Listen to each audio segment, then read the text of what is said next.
दोस्तों इन दोस्त सवाल कयो आहे त साईं को मिर्गीअ जो को रूहानी इलाज बतायो।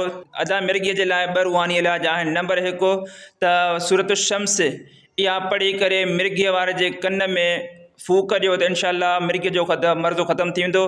ऐं नंबर ॿियो जेको ही नक्श तव्हांजे साम्हूं आहे, इहो नक्श ॾींहं में 3 भेरा, पहिरियां सॼे कन में, उन खां बाद में खॿे कन में, इहो नक्श पढ़ी करे अलिफ लाम मीम हिन तरीक़े सां पढ़ो।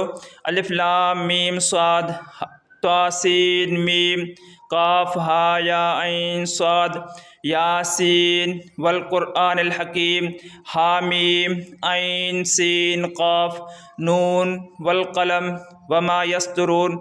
अहिड़े तरीक़े सां ॾींहं में 3 दफ़ा पढ़ी करे मिर्गीअ वारे जे कन में पहिरियां सॼे कन में, उन खां बाद में खॿे कन में पढ़ो। जेसि ताईं इहो मर्ज़ु ख़तमु न थिए तेसि ताईं पढ़ंदा रहो। इंशाअल्लाह तमामु बहितरीनु फ़ाइदेमंद आहे ऐं इन ते अमल कयो, इंशाअल्लाह मिर्गीअ जो मर्ज़ु ख़तमु थी वेंदो।